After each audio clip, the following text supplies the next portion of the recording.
আম পেড়ে ফেলেছি দেখো গাছ থেকে। আর নিজের গাছের ফল বা ফুল বলো যেটাই হোক সেটা অনেক আনন্দের হয়, তাই না বলো? নমস্কার বন্ধুরা, আশা করি তোমরা সকলে ভালো আছো, সুস্থ আছো। দেখো মানে কি বলবো, এই যে গরম পড়েছে, গরমের মধ্যে এমন একটা রেসিপি তোমাদের সাথে শেয়ার করব যেটা তোমরা সারা বছর ধরে খেতে পারবে।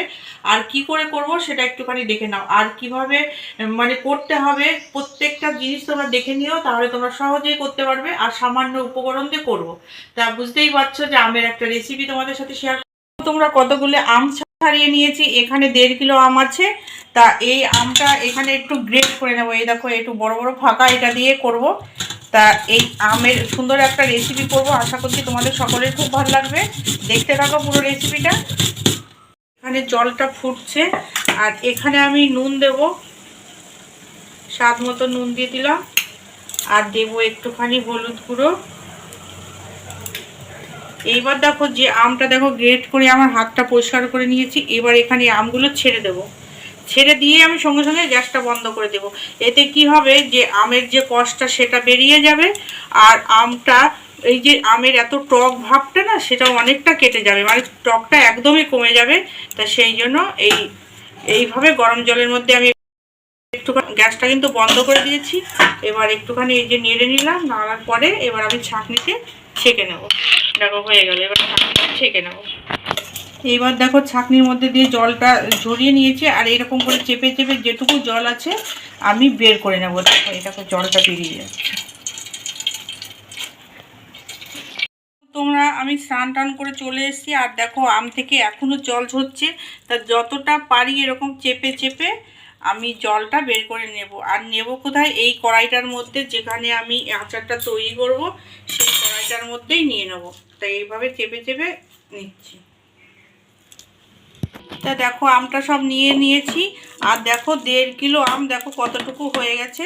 আর এখানে আমি 250 গ্রাম মতো চিনি দেব। চিনিটা ভালো করে মেখে নেব। এখানে আর নুন দিতে হবে না, কারণ ওইটা গরম জলের মধ্যে আমি নুন দিয়েছিলাম। তারপরে দেখবো যদি লাগে তাহলে একটু নুন দেব। চিনিটাও দিয়ে দিলাম। এবার গ্যাসটা আমি জ্বালিয়ে দিলাম। এইবার দেখো চিনিটা দেখো একদম গলে গেছে।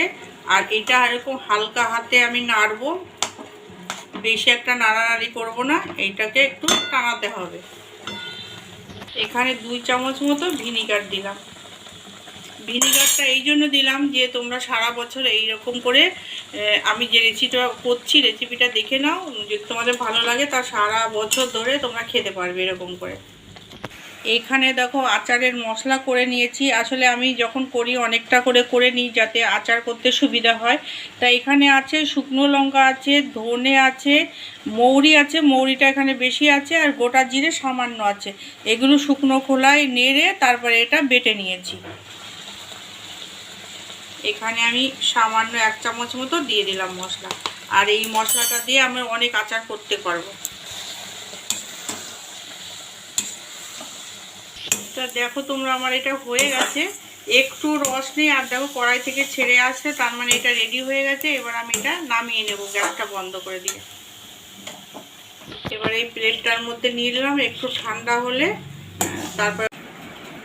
দেখো বন্ধুরা হাতে একটুখানি তেল লাগিয়ে নিয়েছি, সাদা তেল। তাই এই যে এইভাবে করে নেবো। দেখো ছোট ছোট তোমরা যেরকম পছন্দ করো সেইভাবে করবে। দেখো কি সুন্দর লাগছে দেখতে, দেখো।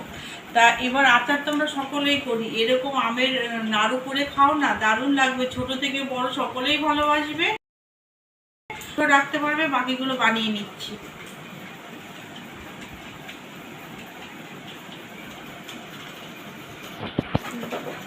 তো দেখো তোমরা নাড়ুগুলো কি সুন্দর হয়েছে দেখতে, আমার তো ভীষণ ভীষণ ভালো লাগছে। ওই যে আমটা গরম জলের মধ্যে একটুখানি হলুদ দিয়েছিলাম, তার জন্য দেখো কালারটা দারুণ হয়েছে। তো আশা করছি তোমাদের রেসিপিটা ভালো লেগেছে। আর ভালো লাগলে অবশ্যই অবশ্যই বাড়িতে অনেক করে রাখবে, বাজারে এখন অনেক আম আছে। আর আচার তোমরা সকলেই খাই, এক কথা বলেছি, এরকম করে একবার করে দেখো, দারুণ লাগবে খেতে। তাহলে দেখো আজকের মতো রাখছি। দেখো আমার হাতের কি অবস্থা। তো একটা খেয়ে তো তোমাদের একটু দেখাই কিরকম হয়েছে। দেখো কি বলবো, মানে এত সুন্দর হয়েছে খেতে, তোমরা করলে বুঝতে পারবে। আজকের মতো রাখছি তাহলে, তোমরা সুস্থ থেকো, টাটা।